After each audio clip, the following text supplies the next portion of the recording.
Hey, I'm Lauren, certified building biologist, wellness interior designer, and healthy home educator. I want to welcome you to the House Holistics podcast, where we explore how healthy buildings create healthy people. I'll be bringing you life-enhancing conversations with some of the brightest minds in the world. Perhaps your full potential is on the other side of a healthier environment. I'm your host, Lauren Reday. Let's go deeper.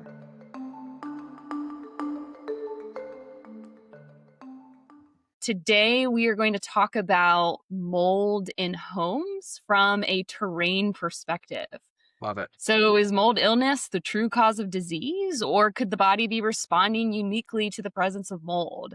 Could the problem actually be something so much bigger? Well, today we have the privilege of having Liev Dalton today on the podcast from Beyond Terrain. So for listeners, if you have not heard of Liev, he is an educator, a lecturer, a podcast host. He has a YouTube account. He also is the founder of Beyond Terrain, which is a private academy and community where you can learn all about terrain theory. Liev focuses on root cause healing, addressing the terrain rather than symptoms. So it's really been a great privilege, Liev, to learn more from you and Jacob Diaz in the Terrain Wellness Club that I'm part of, hosted by Alex Zek with The Way Forward. So thank you so much for being here. I'm excited to have you on. It's an honor, honestly. Thank you for having me. Well, this is such a big topic. As you know, you probably just have to open up your DMs. You probably just have to scroll on Instagram for 5 seconds. As it is in my world, I'm in the world of environmental health. I create and design buildings that mimic nature. So before we get into some of the juicier stuff in today's conversation, could you share a little bit about your background with listeners? I know you are on a path to pursuing a biochemistry degree. What happened along the way?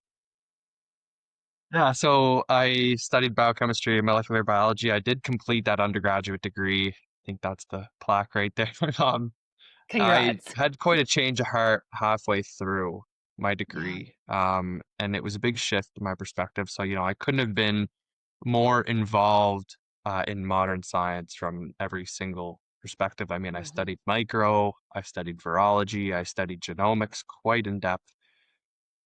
And halfway through my degree, I just started asking, from their perspective, the wrong questions, from my perspective, the right questions. And that's what really set me on my path is when I started asking my professors some deeper questions about the material that I was learning.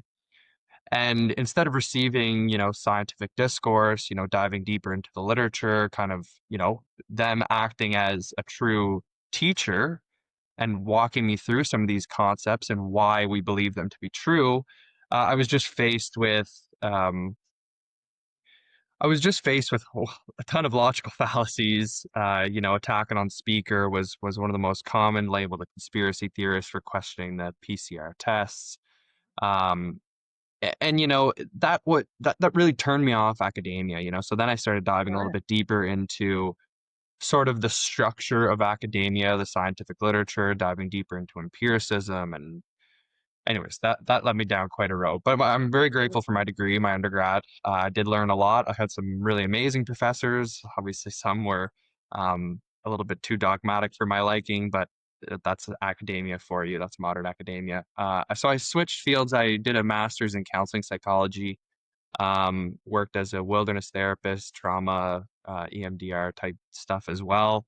So I have quite well versed in the kind of the psychological field as well. I've been studying that for quite a while. And yeah, I've recently kind of got out of that field. It wasn't serving me anymore. So now I'm just fully doing what I'm passionate about, what I love most, and that's beyond terrain. That's learning about the terrain-based principles, true science, true health, vitality, and that brings us here to this discussion.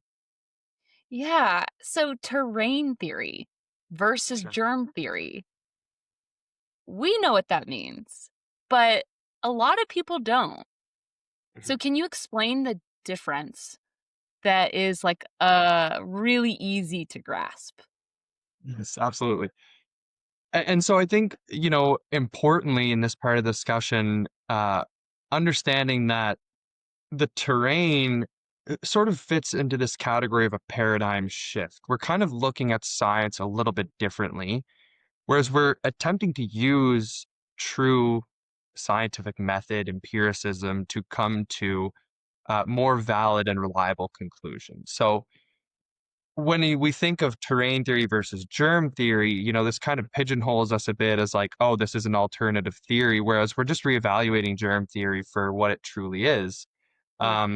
And when you look at the original papers in the germ theory, what we see is a lot of falsification, right? So hypotheses were tested and they were falsified, like the hypothesis of contagion, right? That a germ can transmit from a healthy person or an unhealthy person to a healthy person and cause disease in the healthy person, right? These things have been falsified empirically in the literature using Mhm. scientific experiments.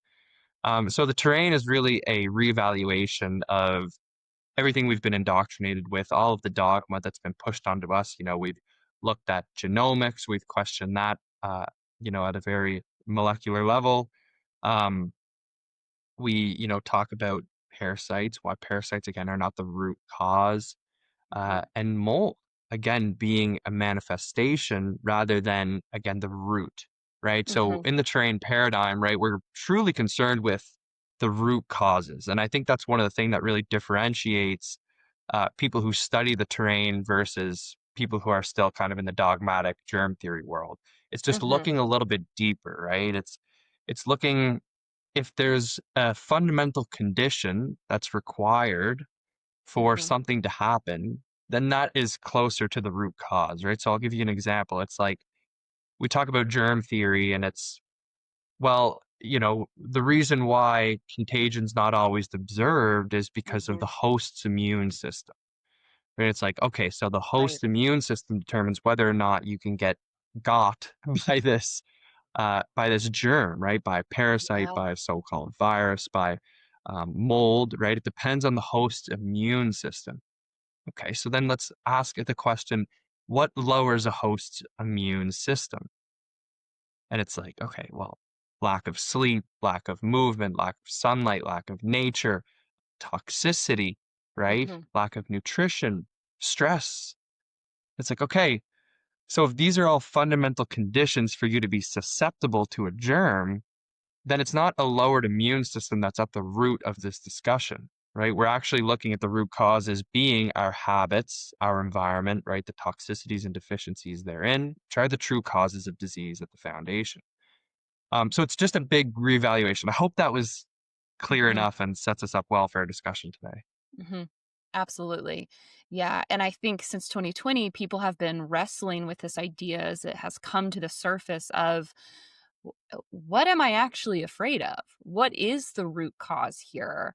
And I'm so excited. We're getting into this juicy conversation, and it's so imperative and important for people because I think that terrain theory takes the fear out of so much that culture tries to make us afraid of, right? That's again a huge point, right? It's trying to empower people. I think that's Yeah. one of my fundamental messages that I hope to Yes. impart is empowerment, right? That we are in control over our health. We don't have to succumb to this concept of randomly becoming diseased, right? I think that's Mhm. something that's becoming more and more clear, right? When we live in accordance with Mhm. natural principles, we Mhm. don't have disease. And this is observed anthropologically when you study primitive Mhm. man, they did not have any of these modern diseases. Most of these diseases are new in the Mhm. last 100 years. Some have been around for a little bit longer, but again, it always traces back to toxicities, deficiencies, things Mhm. within our control, right? So we Mhm. are in control of our health. If we take responsibility, we can become healthier, right? We put ourselves in the correct environments, we improve our habits, right? These are the things that will make us healthy. Yes. Yes. So the primary message is empowerment. And so really if there is a listener engaging in this discussion, you should leave this hour-long conversation feeling empowered, like, "Oh my gosh, like, I don't actually have to be afraid of what other people are telling me to be afraid of.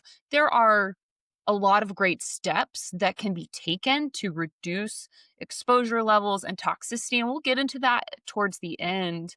But the biggest thing is stopping and pausing and going, wait, why am I so afraid of this thing?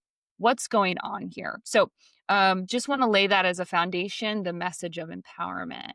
So, let's talk about mold in homes. You hear this a lot. Does mold cause disease? Let's get into that. You have said it's a huge stretch. Yeah, and I suppose to start this discussion, right? It's let's let's bring this back to looking a little bit deeper, right? We say mold causes disease, and I would disagree with that statement. That mold is the fundamental condition that's required for someone to be diseased, right? For someone to have symptoms. And first and foremost, we should say that if you take a test and you have high mold levels, if you don't have any symptoms, are you really diseased, right? The concept of asymptomatic Right. would be a different part of the discussion, but that's Yeah. something that we need to challenge, right? So if you Mhm. just because you have high mold levels doesn't necessarily mean that it's causing disease, right? Mhm. Now, coming back to the question, does mold cause disease? Mold is ubiquitous in nature.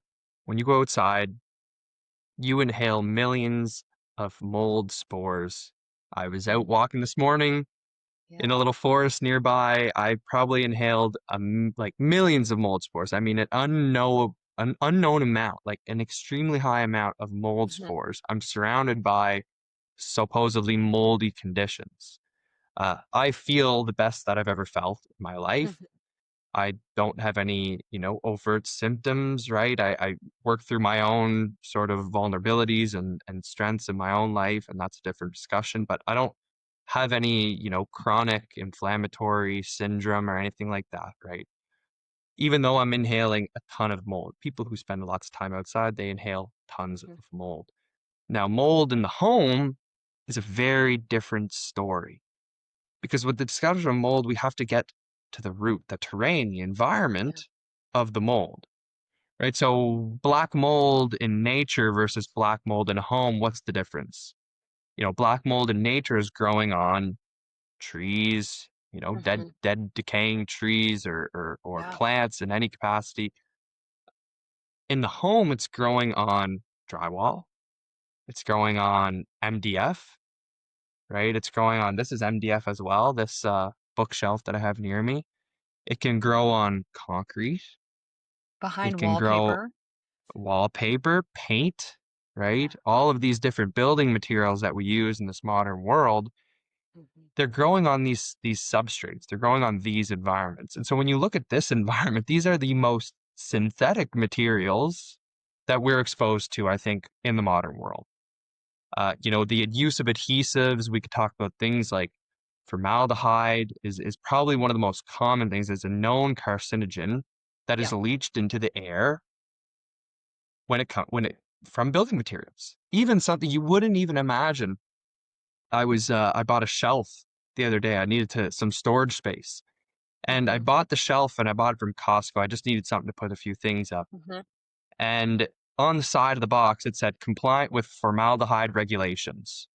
And I was like, "Oh, okay, so this is the first time, one, that I've ever seen that it was Yeah. compliant. So at least it's under this threshold Yeah. of off-gassing formaldehyde into our environment."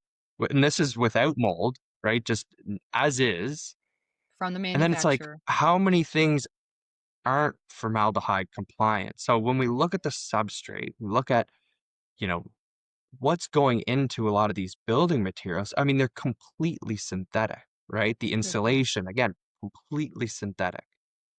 And when mold grows on this, what happens is this confounding variable, something that is always present when it comes to mold illness in homes, is the toxic building materials are being broken down, Mhm. aerosolized, and then we're breathing that in, right? So you might have high mold levels, Mhm. but you also have high formaldehyde exposure, Yep. right? You have H2S exposure, you have heavy metal exposure, right? And even some unknowable compounds. molds, right? We don't know Okay. how the mold is altering some of these compounds that we're not even testing for, right? Because Right. our tests, you can't just run a test and then figure out all the chemicals in a sample. That's not how chemistry works, right? You have to have a specific test for a specific substance. And Mhm. even then, a lot of these tests are questionable, which obviously I've talked a lot about on my channels and stuff. But at the end of the day, we're exposed to an unknowable amount of chemicals. And so there's drywall, there's building materials just when they're dry, right? And they're not damp and or anything like that. And they off gas a little bit, right? So they off gas a little bit. When they get damp, they actually start to release a lot more chemicals into the air, Mhm. right? They release a lot more toxicity when they become damp. This is without mold. Yeah. Now, when you add mold into the equation, all of a sudden it's increased quite a lot. So Mhm. an important part of this discussion is if you have mold in your home, you are dealing with the toxic exposure, but the goal is not to address the Mhm. mold per se. It's again to come back to the terrain, come back to our environment, right? And we'll get Mhm. into more practical things on what you can do for your own body and health, I'm sure, in a bit. But this really Mhm. sets us up for the conversation of understanding the true root cause of the problem is not the mold spore itself, because Mhm. the mold is playing a role. When you think in Mhm. nature, what's the role of a fungus, of a mold in nature? It's to Mhm. return dead and decaying matter back to the soil to be used anew for new life, Mhm. right? And so this is something called bioremediation, Yeah. right? Bioremediation. This is what all the microorganisms in the world do. They convert dead, dying, diseased tissue, which can Mhm. sometimes be understood as toxic, and they convert it to a non-toxic form. Mhm. And so the role of mold in our houses are no different, right? They're trying to take this toxic drywall and return it back to the land in some Right. capacity, right? And they're doing right, like they have a limited, like this is completely new. I mean, 50 years ago, 100 years ago, we didn't have any of these building materials. Mhm. And we had toxic paints and different adhesives and stuff like that. We had different Yeah. petrochemicals, but a lot of these materials are really new. And so the mold is trying to return it back to some sort of state of balance. And so formaldehyde is technically a natural compound That's right. that the earth knows how to deal with it. Now we're Mhm. exposed to an unnaturally high amount of it, which is why it becomes Right. toxic. But it's that one step in the right direction to return this stuff to the soil. Mhm. And that's the purpose of the mold. So there's a reason why the mold is there. And mold is, requires a damp environment. So oftentimes in the mold home, there's a dampness, which is a different part of the Mhm. discussion. But the dampness, water in general, is also a bioremediator. It does act as some sort of solvent in some capacity. It Right. can break down over time. But I think this understanding of the mold is kind of the bystander, right? It's not the actual root, right? The root is the environment that the mold is growing on. Grow Mhm. mold in nature, and it doesn't cause any disease, right? They've done Right. inhalation studies. They take Mhm. organic material, truly organic material, they grow mold on it, and they make rats inhale it, and they go and test their, nostrils for inflammatory Uh-huh. markers, and it's super inconsistent. A lot of them don't have any Yeah. inflammation, right? Like a lot of them don't, Yeah. right? A lot of these inhalation studies fail unless you add in that synthetic substrate, unless you add in a Mhm. building material or something of that Mhm. nature, right? Something synthetic at the root, Mhm. as the substrate, as the environment. That's the required Mm. factor for disease to occur. Yeah. So I'll throw it back to you. I'm sure there's probably a few questions, things I can clarify. It's just helpful for people to understand the difference because it's easy to blame what is visible. And we do that in terms of our own health as humans. When there's a physical something in front of us, it's easy to point a finger and go, that's the problem. And what changed my mind about this was part of my story is that I got really sick from the built environment as an interior designer. I was Wow. on job sites every day exposed to VOCs and formaldehydes and chemicals and you name it. I was in the dust and the fumes and the chemicals. Part of my story is that I got sick from that because my burden was too full. However, as I have mm, resolved some terrain things internally, and I have healed a lot of areas of my life, I can handle those exposures much better now. And I've witnessed this with colleagues and peers. I deal with a lot of chemically sensitive clients. A lot of clients come to me that have had mold exposures. But a lot of my colleagues that have been in this journey that are now helping people with this can be in moldy environments now, whereas before, for 10 years, they blamed it on black mold. Yeah. But they've come to realize almost a their consciousness has elevated, I think, across the years as they have learned that just because you can see it doesn't mean that that is what is creating a potential, decades of illness when there are a lot of other factors at play here. Yeah. And so as we can kind of settle our terrain, we can handle these exposures differently. But if you have a built environment that has mold growing on damp, synthetic building materials, yeah, you absolutely want to remove that. We're not saying that, you can live there forever and be fine. However, there are people that do, and they Hmm. don't have any sort of reactions. And I believe this is a little bit of the placebo nocebo effect happening as well, which we can get into that a little bit later, but everyone's different, right? So everyone's going to see things differently, react differently. So how might you address somebody that comes to you and says, "Hey, like I really, really think it's the black mold in my house." How Yeah. would you guide them towards thinking through things differently or maybe taking action? What are your thoughts about that? Yeah. 100%. And, you know, I really try to approach this conversation with compassion too, Mhm. because people are very emotionally involved in this discussion of mold being the Mhm. illness, because people in their minds believe that when they address the mold, they feel better, right? Mhm. And they're saying, "How could it not be the mold? All I like, must have been the mold. I removed the mold and I'm better," right? Like people are very emotionally involved in this, and so I just ask, like, that open-mindedness first and Mhm. foremost, right? The people that I work with more directly, obviously, they do adhere a little bit more to sort of the philosophy.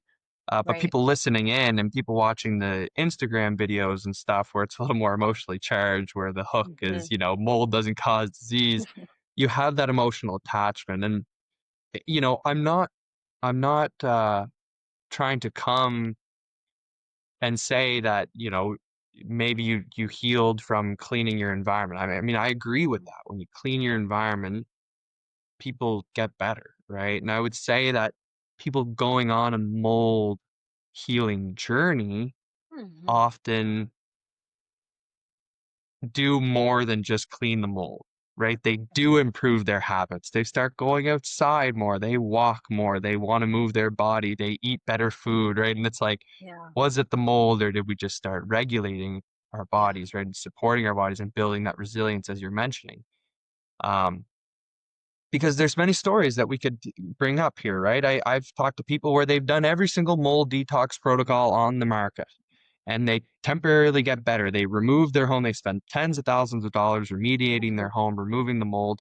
And for some reason, they still have the symptoms, even though they've done everything, right? This is a story that's I often hear, right? I Yes. hear it with parasites. I hear it with germs. I hear it with mold, right?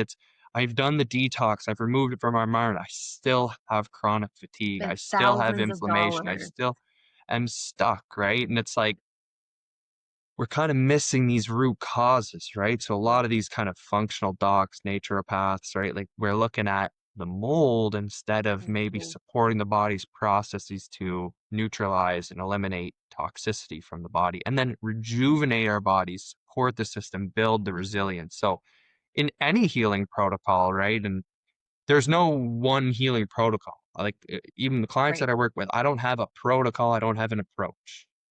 I work with people, right? I have, my own healing roadmap. My wife has a different healing roadmap.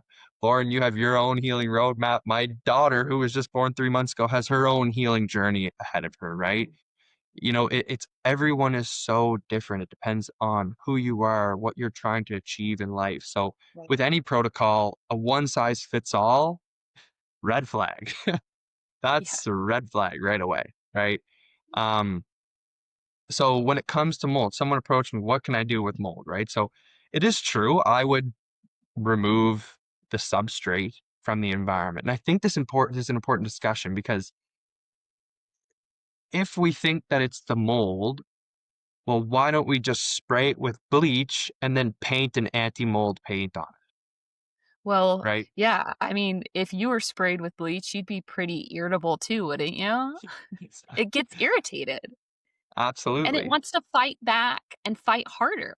That's that's why we Well, don't spray it. you've added more toxic substrate, Yeah. right? So the mold is going to come back. Anybody who sprayed mold with bleach is going to realize very quickly that it didn't actually get rid of the problem. It's angry, you know, man.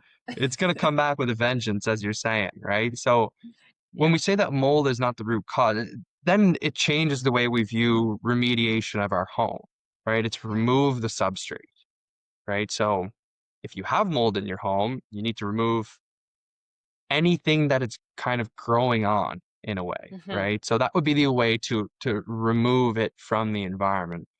Um, I would really consider dehumidifiers and air purifiers Mhm. from that perspective as well. This Yeah. is kind of from only the external environment perspective. We'll talk a little bit more about building resilience in a second, but open windows, plants, like many Mhm. plants are able to bioremediate things like formaldehyde, so Yep. having plants in your home, like snake plant is a great one, or spider plants, these things, they're said to clean up a lot of the air, purify the air. So you can use plants, you can use air purifiers if that's in your budget.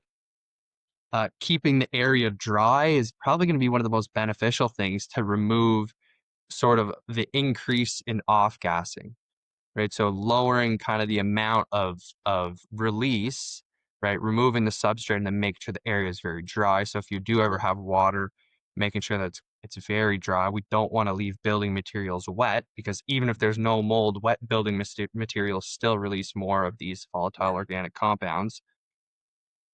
And so that's kind of the main stuff from the external perspective, right? Spend more time outside, open up your windows. These are kind of really simple things. They're free, they're cheap, like those are the best things that you can do, right? Mhm. Connect with nature a little bit more, spend more time outdoors.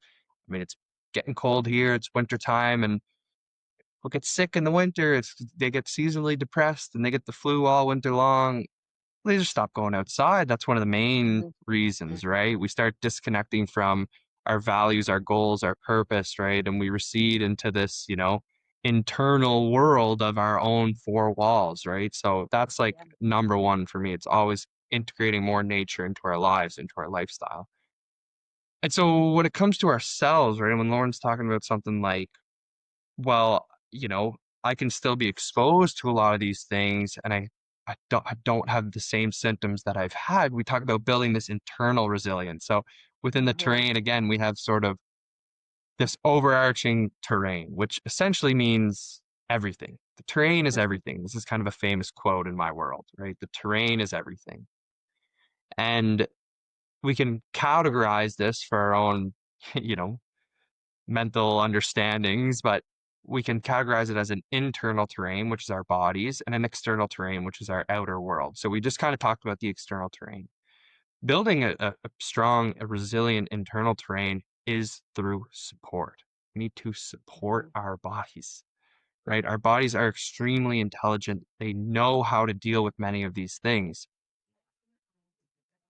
Even though we're exposed to an unnatural level of toxicity and synthetic substances, the reality of the situation is there's no magic bullet to get rid of this stuff, right? It all comes from healing our systems to be able to detox, neutralize, drain the toxicity from our body, of which Mhm. this is what our systems are designed to do, right? Yeah. The liver neutralizes many toxicities, binds things to fat, our fat systems, right? Uh, our um, our lymphatic system, right? Neutralization once again, trying to move things back into the GI tract to get Mhm. excreted. Extracellular toxicity will be sweated out. So they're again important concepts of how to Yeah. detoxify and remove some of these toxins from our body is through support.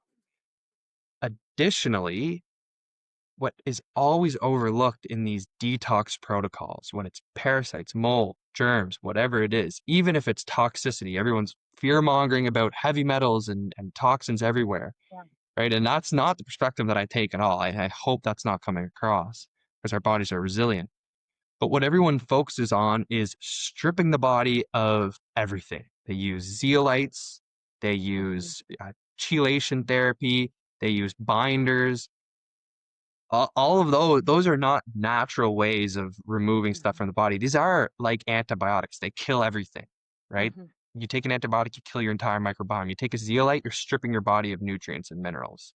These are not the answers, right? Our Yeah. bodies are designed to remove things, and we focus so much on removal that we forget about rejuvenation. We forget about Mhm. building resilience in our body, right? And I think, Mhm. Lauren, that's what you were getting at here, right? Where it's like, I've healed my body. Yes, I have removed certain toxicities, but I've also built a resilience through supporting my systems so that they can be exposed to certain things. And I have faith that Yeah. my body's going to deal with it, Yes. right? Like that, this is the most important thing that's overlooked in all of these functional medicine protocols, blah, blah, blah, that you see all the time. It's all detox, detox, detox, and none of Mhm. it is rejuvenation, right? It's like, you're missing the most important part of the picture. And again, best way to detox the body and drain the body and neutralize toxicity is again through supporting the body. Yeah. And so support is just it's very simple, right? And it can be summed up as getting back to nature in our Mhm. habits. The closer we can get to nature, this is our fundamental human design, right? All our bodies truly understand is nature. We've altered our Mhm. environment and now we're all sick, Mhm. right? So spending more time outside, moving our body, 10, 15,000 steps a day, right? Go for more walks. Even if Yeah. you want to listen to something, whatever, go for more walks.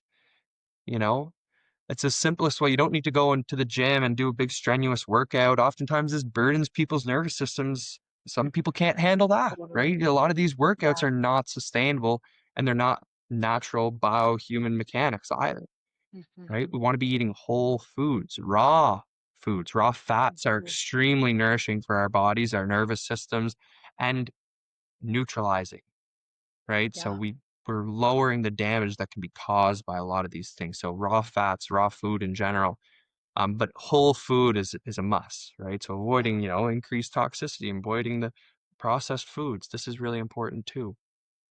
Um, these are really the basics of it, and when we support our systems, like I said, like there's no better detox protocol than your liver.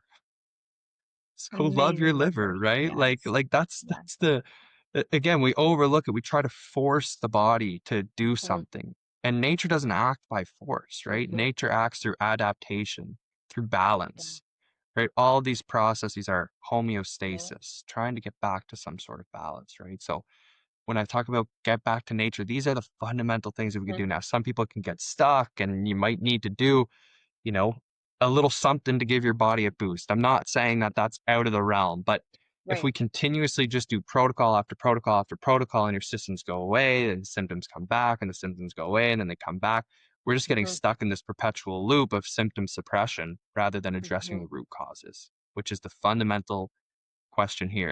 And just to wrap up, you mentioned looking at the root causes versus looking at what's obvious, right? The mold is what Mhm. you can see. The Mhm. symptom is what you can see, right? But the symptom is not the cause of disease.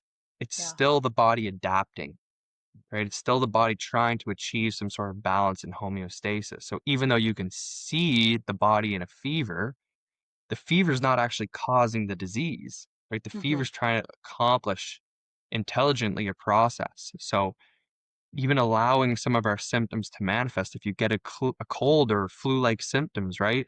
Instead of suppressing our symptoms, allowing our body to accomplish what it needs to do. Don't Hmm. skip the Advil and Tylenol, suffer for a day or two. This can be really beneficial for our Yeah. body to heal, right? Yeah. The fever's letting it out, right? You sweat, you excrete, right? You have fast moving bowel. Body's trying to get something out, right? Yeah. So oftentimes, again, it comes back to supporting our systems rather than Hmm. suppressing. Comes back to supporting rather than forcing. This is how we build resilience. This is how we Hmm. truly detoxify and rejuvenate our bodies. Yes.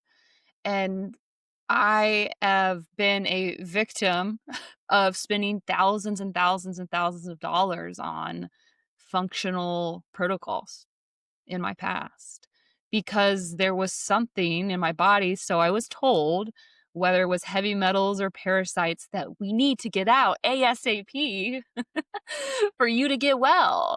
And I know there are listeners that have experienced this where you do these protocols and not the needle's not moving. The needle is not moving, and why is that? Shouldn't I be feeling better?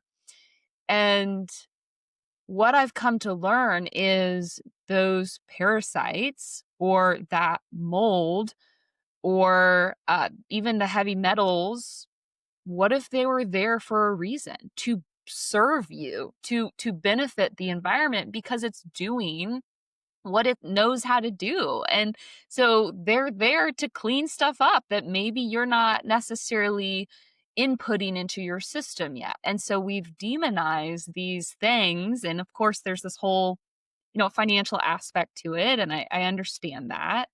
But what you bring to the table, Liev, is such a broader perspective, which is crucial. And it is disruptive because it does take the fear out of a lot of this stuff. It takes the demonization out of it. And like if we can learn to realize that these things are not they were created for a purpose and a reason. In the same way, if somebody was having consistently negative thoughts like, oh, I'm such a loser, I'm never gonna get a job. Well, that will manifest in life. Like, they will not get a job because they keep thinking these negative thoughts. And so sometimes we have to come up and realize, like, wait, I have to change my thoughts to change my life. Or I need to change my diet to change my life. I need to change my terrain to change my life.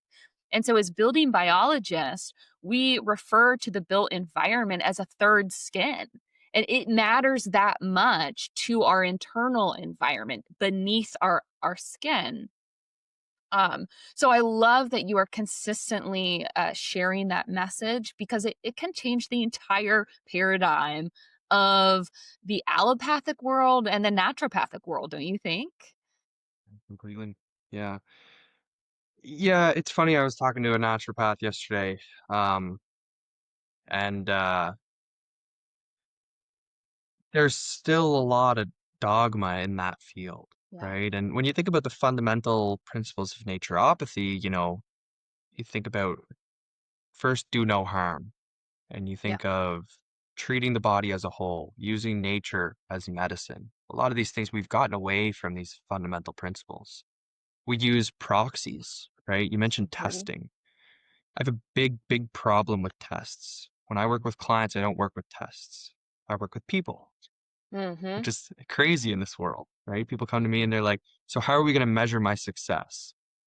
And I'm like, okay, well, what are your goals? Well, Yeah. I want to, go and frolic on the beach like like I'm 18 years old again. It's like, okay, that's You're how we'll measure the 65, goal. so Yeah, yeah. But I mean, we can do that, right? That's how we're going to yeah. measure the goal. Right? Like if you want that kind of freedom in your body, that's the measurement. I don't Yeah. care what a Beautiful. mold test says. I don't care what a GI map says. I don't care what your hair mineral analysis test says. Hmm. These are all snapshots and they're all reductionisms and proxies, Yeah. right? A hair mineral analysis test might tell you that you have cadmium and arsenic in your hair, but it doesn't tell you what's going on in your liver. It doesn't tell you what's going on in your Mhm. kidneys or your gut or your stomach. Yeah. Right. We're missing the whole of the person. We're missing the whole of the individual. What's manifesting as symptoms, right? And again, it ties into this whole concept of the asymptomatic carrier.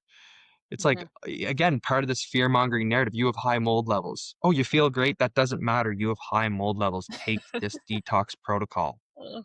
right? And Yeah. it's like we're missing the whole point, Yeah. right? The whole concept of asymptomatic is a complete logical contradiction, which means Mhm. that it's nonsense. Mhm. And it is nonsense when you think about it. How can someone be Mhm. sick and not sick at the same time? It's a fundamental contradiction, right? And so it cannot be. It just cannot be. So I don't work with tests. I work with people. And I think that's really important when it comes to understanding yourself as well. Because I do love, like, again, if you do work with me in a one-on-one setting, it's all about empowerment. Yeah. Like it's all about empowering the individual. Whether you learn from me in the academy, it's all about empowering people. Whether you listen to me on a podcast or Mhm. read an ebook or whatever it may be, listen to an Instagram video, it's all about empowering the person, right? Because the person is the expert on their own lives. So Right? They true. understand their bodies, right? They're the only ones that live in your shoes, right? And so being told constantly by the allopaths that, oh, it's not mold, don't worry about it. I get the frustration. Oh, you're chronically fatigued because of mold. Nonsense. That's what the allopaths will tell you. Mm.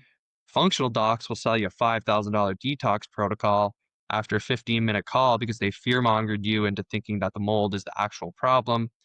You do it, 30 days, 60 days later, boom, you get sick again. Right. And it's Yeah. like none of this is empowering narrative. Right. And like you said, our Right. thoughts are extremely powerful. And this is a Right. really important concept that I think would necessitate a whole other podcast. But it's true, Yeah. right? But we want to empower ourselves, right? To Mhm. understand the fundamental causes of disease, how to support our systems, how to truly build resilience in ourselves, how to Mhm. measure our well-being, right? And it Mhm. comes back to self-observation, to our intuition, to looking at our external world as a mirror as well, Mhm. right? If you have a dream and you're not doing anything about it, right? How are you going to measure success? Well, it's when you start working towards your dream, Yeah. and you start achieving these things. And life, you might not ever get to homeostasis or balance or, a purity, right? These things are not possible to achieve because we're in constant flux, constant adaptation, right? The only constant in nature is change. So even when Jung talks about individualization, right, becoming a whole integrated self, it's a lifelong journey, Yeah. and you may never even, you might only ever achieve this when you move on to the next step in your journey, right? That might be the only true way to achieve it once you become whole again with the greater world, with our greater realm. Mhm. But the journey is that beautiful part, right? And this is the empowering part. It's just constantly moving towards this our dream, right? Or the dream, Mhm. right? Of that whole individuated self from a physical or metaphysical level, right? Mhm. All these things go hand Yeah. in hand. You can't just address the mold. You got to address everything, Right. right? Right. So, what would be the uh, the remediation efforts? Because you've personally experienced mold in your own home. You had a water intrusion event, and so you've personally dealt with this. So you're not speaking from a place of, "Oh, I've never experienced this and this is hypothetical." You've had to go through your own journey of, taking action, both physically and I'm sure emotionally too. Can you share more about that, Liev? 100%. And it's funny when it happened too. I wasn't fully where I'm at right now, right? I was Yeah, still kind of in this, oh yeah, germs don't cause disease, viruses don't exist, blah, blah, blah. yeah. And I was like, but maybe mold is the biological exception, right? So I wasn't like Mhm. fully there. Yeah. We had a flood. We were away from home. We had someone check the house. They said that our house didn't flood when in fact it did, our basement. Mm. We got some pretty torrential rain. I think it was a sump pump failure, to be honest with you now. We got our sump pump replaced. Mhm, Um, and it was about a month that our house sat stagnant. And you want to mhm. talk about mold, right? Up Yeah, the drywall in the basement, the baseboards, the flooring, the vinyl flooring, concrete underneath, the framing of the house, right? yeah. There was no insulation downstairs because it was under the foundation, but um, it was mold all the way up, right? Hmm. Black, blue, green, yellow, whatever. It was everything, you know. And I took on the project. I mean, I have a great father-in-law, and my father as well. He came up and we were grinding. We cut everything out. Yeah. That was step one for me. I Get guess it out. let me go back. Let me go back. Step one was running 2 or 3 dehumidifiers, 2 air Yeah. purifiers. I would just borrow from the neighbors, everyone that I could get it from. Hmm. Actually, in our subdivision, we had, you know, quite a few people had a lot of damage from that flood. But the first step was drying everything out, bone dry, Hmm. right? That was the first step. Very good. Um, Yeah. the next step for me was literally getting it out because I knew regardless of whether it was mold or, you know, I was familiar with the argument. I was getting there. Regardless of whether it was mold or the substrate at the root, I knew that it had to go. I knew that Hmm. just killing the mold was not the answer, right? Because you're Right. just adding gasoline to the fire. Right. Um, so I removed everything. I removed absolutely everything that I could touch. I did for the things that I couldn't remove, like the concrete. I did use vinegar. Hmm. That was my compromise Hmm. to try to purify the environment in some capacity. And I think that is probably, you know, because I thought about this a lot, probably the Hmm. best approach when it's something that cannot be removed Hmm. is, you know, add some vinegar. It's as natural of a antibacterial as possible. Um, and then dry it out completely, right? Yeah. And physically scrub and physically remove as much as you possibly can. Yes. Um, yeah, I removed and then I replaced. Yeah. That was pretty much it was address the terrain, address the environment. Yeah. You know, now what else did I do? I bought a ton of plants and Hmm. I still do keep my windows open very often, almost Yeah. every day. Even midwinter, I'll open up the front and back door and I'll air out the whole house. Um, I still do run an air purifier. I have an air purifier in our heating system as well, and I run Hmm. dehumidifiers, and I make sure that the basement is bone dry.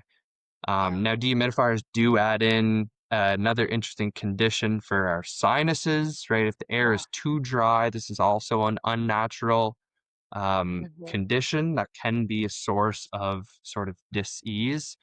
Hmm. And so again, trying to find this balance of humidity in my home. Right. And that's why I just try to open my windows, right? Because then I don't need to have a humidifier and a dehumidifier and try to artificially create this balance. Yeah. I just keep my dehumidifiers in the basement and I open up all the windows and then it just kind of keeps this balance continuously. Yeah. I mean, I continuously assess. Nothing's growing back. Everything's nice and dry.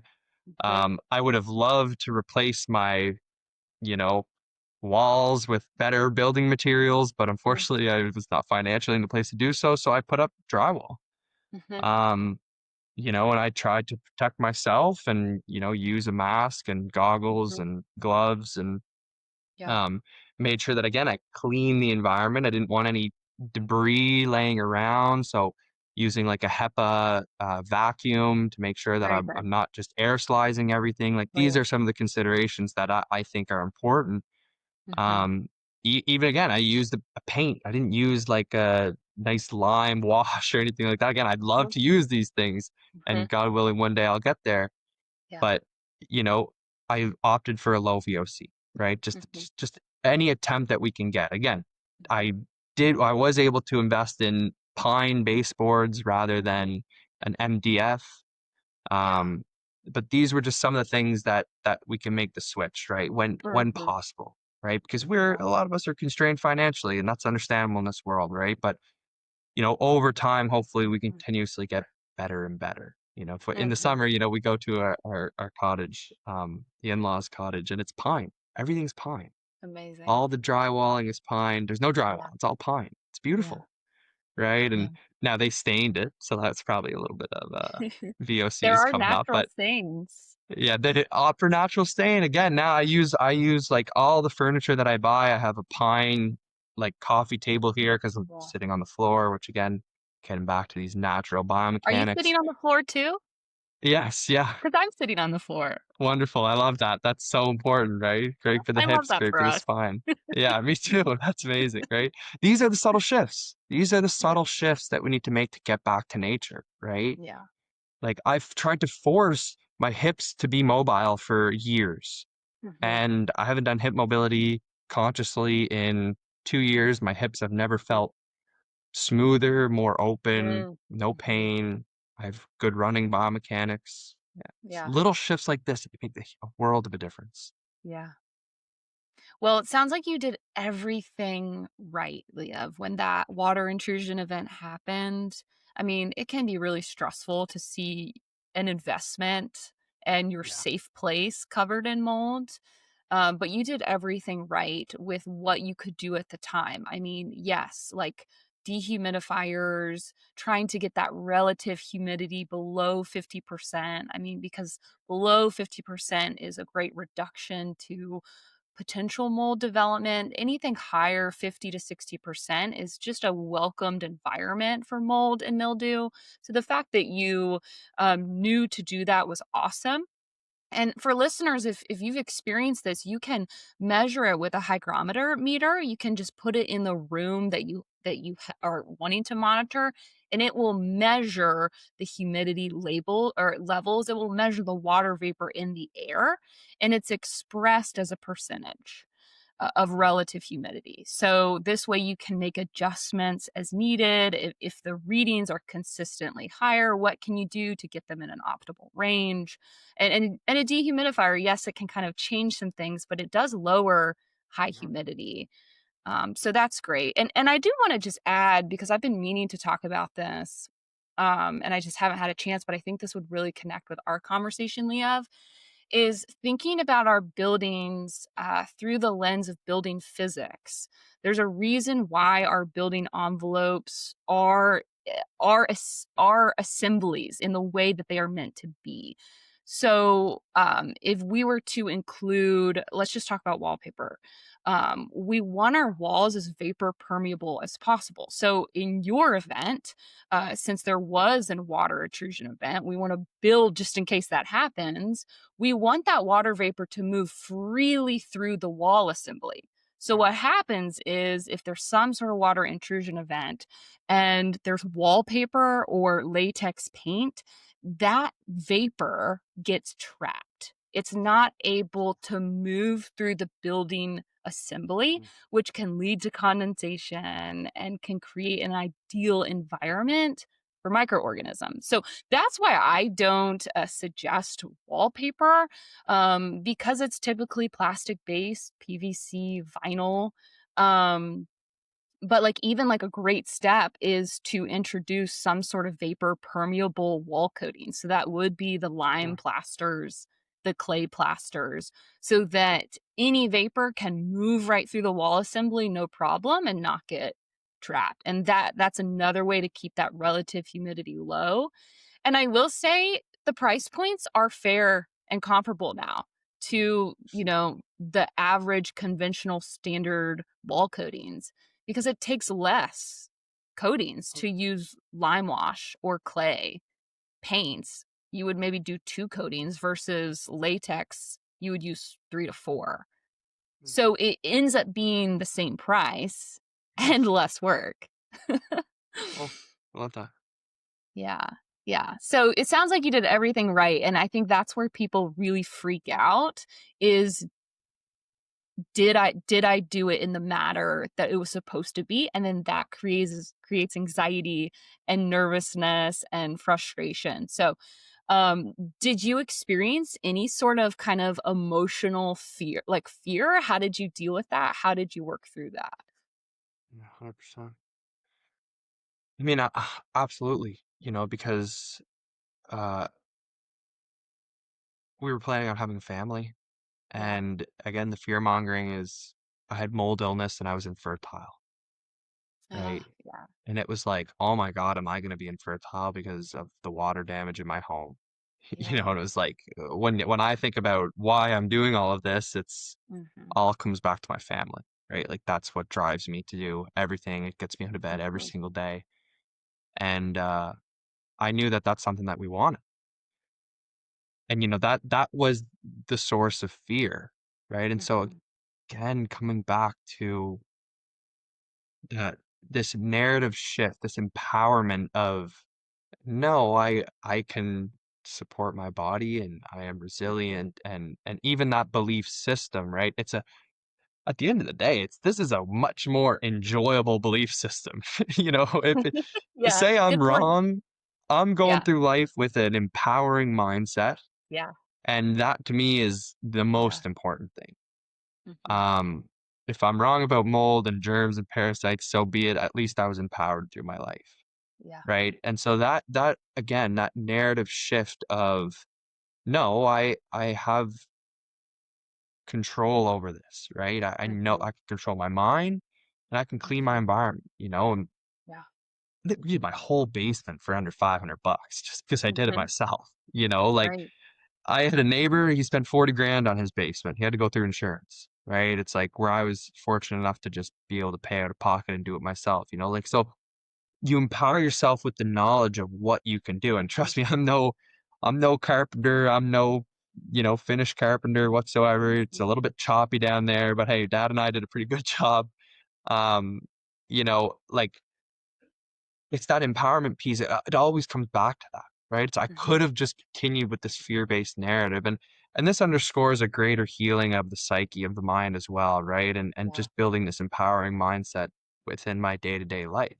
How I view Mhm. myself, how I view myself as a father, how I view myself as a community member, a member of my family, or how I view myself as myself, right? Like, Mhm. it's very easy to fall into these traps of, oh, I'm not good enough, I'm not doing enough, I'm unlovable, I'm whatever it may be. And some of these tracks have been ingrained in us. There's no doubt about it. Trust me, I've Mhm. worked in the field. I've helped people have this narrative shift in uh their own unconscious patterns. I can appreciate that as well, right? Mhm. But at some point we have to have this shift of empowerment to, I can That's take right. control. I can control a lot of these things, right? I can take Mhm. responsibility for these things. And I think that was the most Mhm. important thing, was just taking that responsibility. Like, I'm going to do the best that I can to clean my external environment. And then I'm Mhm. going to do the best that I can to build resilience and empower my own physical body as well as my mental body, right? Because I truly think that if I would have succumbed to this concept of, there's mold in my home, thus we're going to be infertile, it likely would have manifested, right? Like, so we have to, again, when it comes to healing, we gotta be holistic, right? We have to treat the Mhm. individual as a whole. And the psyche doesn't show up on a GI map. It doesn't show up on a mold Mhm. test. It doesn't show up in hair mineral analysis. It doesn't show up in a Mhm. blood test, right? And so that again is a difference, right? Treating the Yeah. individual as a whole person, as a whole being, physical and metaphysical, right? These things go hand in hand. So Mhm. it's a narrative shift, right? It's empowerment. It's unlearning the nonsense that we've been told. And that's why the terrain, in my mind, is the most empowering philosophy and paradigm shift that's occurring in the world. Mhm. Because if you're not contagion, germs, so-called viruses, parasites, mold, genetic determinism, you don't have to fear any of these things. Mhm. You can take responsibility and heal. You are so obsessed with this topic. I really am. I think people that are obsessed with what they do are the ones that change the world. Appreciate it. I mean, when I log on for Terrain Club, I mean, you are just dropping words I've never even heard of before. Like, how does he know all this stuff? How does he remember all of this stuff? Like, do you have a photographic memory or something? Like the opposite. My long-term memory is very poor. Actually, constitutionally speaking, like, my personality type, and from my Jungian typology perspective, it's not my strong suit, actually, believe it or not. I am obsessed with this stuff Okay, so you're obsessed with it, and so you're just probably constantly researching and learning, right? constantly. Yeah. Yeah. Are you, engaging with any new material that is kind of working your brain in a different way? Or anything that's surprising you lately in your research? Genetics is quite an interesting discussion. It's pretty complex. It's a lot of nonsense. Right now, to be honest with you, my main focus has been trying to convey this information more clearly so that it can be more generally applicable to empower people, right? Hmm. To be honest with you, a lot of my research lately has been sort of more in the marketing side of things, for lack of better terms, because I want to appeal to those that are in the fear mindset and get them Hmm. out of it. So I've been trying to Beautiful. reframe a lot of the things that I've been saying to really resonate with people, and Hmm. because we're in a world of we compete for people's attention. And oftentimes that fear-based mold is going to kill you, take this magic bullet is the common thing that people tune into because then you Yes. don't have to take responsibility. But if we can convince people that through taking responsibility, you can truly heal and that Hmm. these protocols over and over are going to be um, not only disempowering, but just cyclically lead to greater and greater disease, Hmm. then we can convince people to, again, take charge of their health and truly live in accordance with nature and live with vitality and longevity and sustainability, right? So Hmm. that's been my main focus is sort of taking a step back Hmm. and having a look at everything and seeing how I can integrate it all together. So um I have taken a step back. I guess more specifically to answer your question, I've been looking into vitamins a lot recently, Hmm. whether or not vitamins actually exist as an Mm. entity in nature. I do believe that they are just laboratory artifacts. Mm. For example, ascorbic acid, which is supposedly vitamin C, Hmm. it's about a 20-step process to go from an orange to this magical white powder. Um, the first two ingredients that they add to ascorbic acid is lead acetate and lead Mm. carbonate. So they Mm. add lead and a synthetic Oh, wow. chemical to get a natural substance. This is not scientific method, right? We're altering the sample. It's uncontrolled. And so does ascorbic acid equal the supposed vitamin C in the orange? I Hmm. wouldn't think so. And just because you could take a magical white powder and your symptoms go away doesn't mean that Yeah. you've actually addressed the root cause of the deficiency disease, right? To truly address scurvy, it's to consume whole foods, right? Hmm. It's not to take magical white powders. And so I guess that's been one of my rabbit holes that I've been going down more specifically recently. I'm The building out a rabbit little holes course on don't it. ever have a Yeah. bottom, do they? They just keep going and going and going. Well, and that's an important point too, right? Because I used to go down all of these paths of conspiracy and blah blah blah. And now I don't I choose very carefully what I study because I don't Mm. want to study something that's disempowering.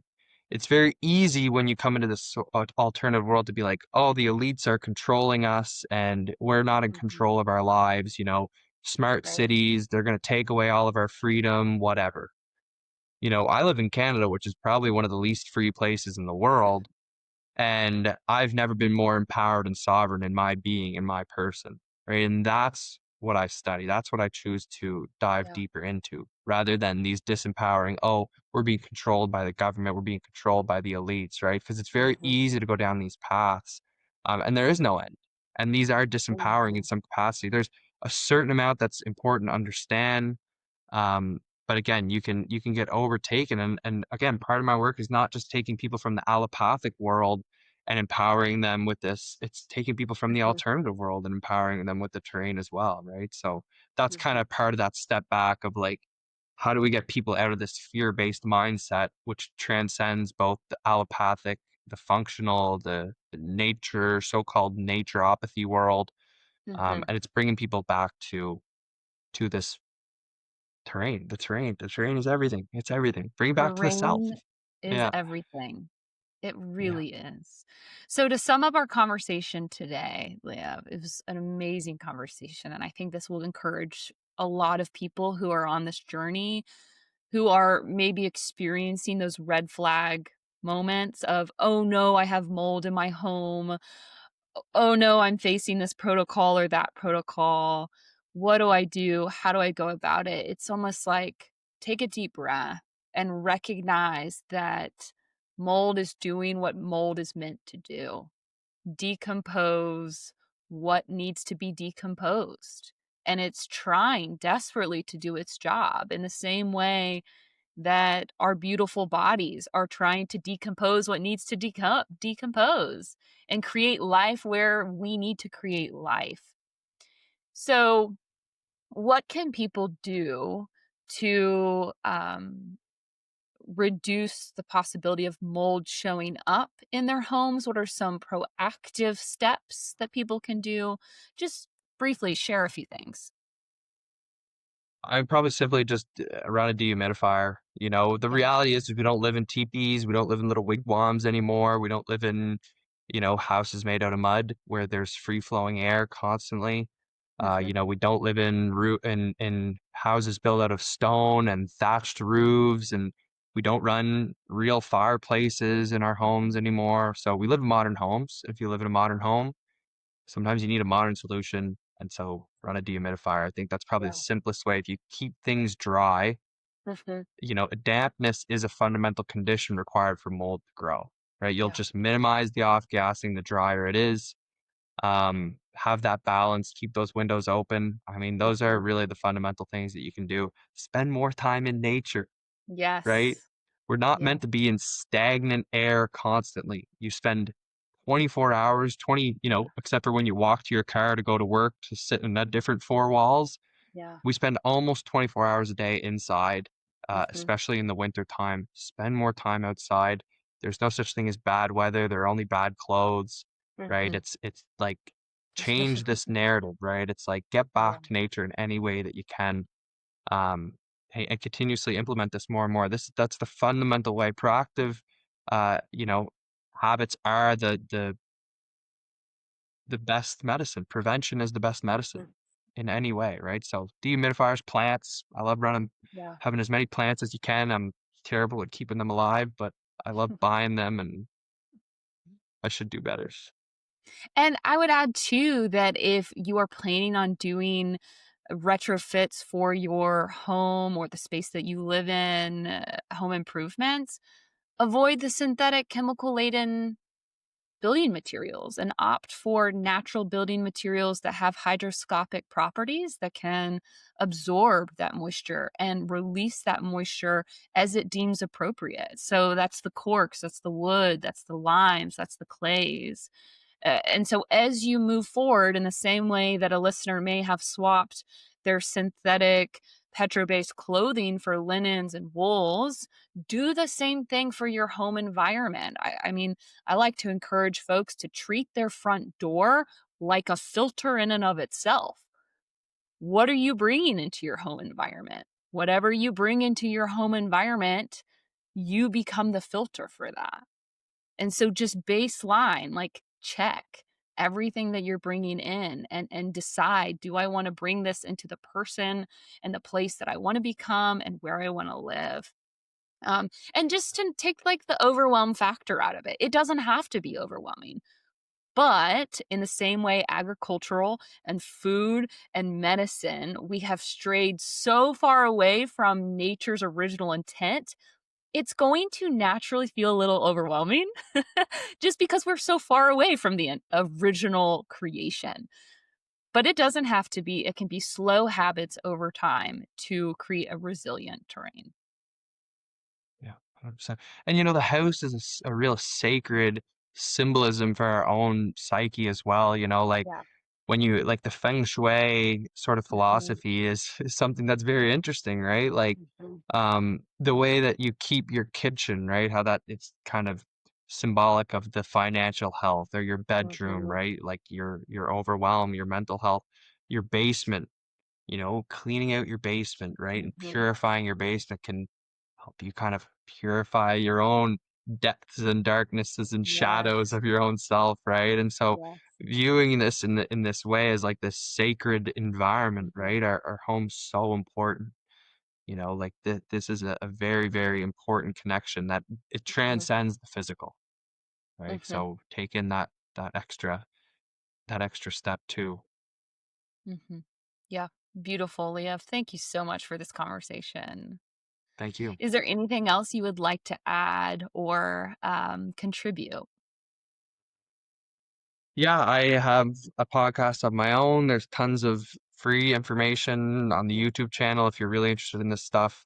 If you want to dive deeper, the Academy is a really, really great place to be. We do live calls. There's written content, recordings. There's audio. There's everything. There's a really great community of people that are all very empowering as well. So I would certainly consider joining there. And if you want to do some deeper, more tuned work, I am available to work one-on-one at the moment. So do not hesitate to reach out. But yeah, that's it. There's lots of free stuff, which is the most important. There's the almost 100 podcast episodes, and Amazing. tons of the YouTube lectures are really phenomenal. So make sure you go and check that out. Yeah, y'all go to Beyond Terrain Academy and community and learn. This is the kind of information that when you invest into it today, it will literally and metaphysically impact future generations. Because so much of this is has to do with our thought life as well. And you are really covering a lot of the basis for the physicality side, the emotional side, the spiritual side, and the metaphysical, and then the science side. And the terrain theory conversation versus germ theory is so much bigger than our experiences of 2020.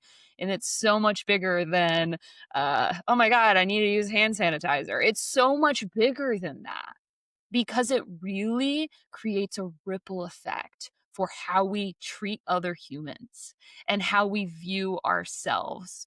And so I just think the work that you are doing is so needed, and I don't want you to stop. So I'm just going to encourage you to keep going. And I love that you're listening to the inner workings of your soul of, you know what, like maybe I need to kind of shift how I'm communicating this, Mm. because yeah, you are pretty high level, and so sometimes we need to bring it down for some people. Okay. Yeah. Yeah, I have this mindset of I highly despise the word layman, so I just really, I'm like, you can understand these things. And it's not complex. It's a return to simplicity. And then sometimes I get ahead of myself. So you're right. But I do appreciate this discussion. It's Yeah. been lovely. Thank you.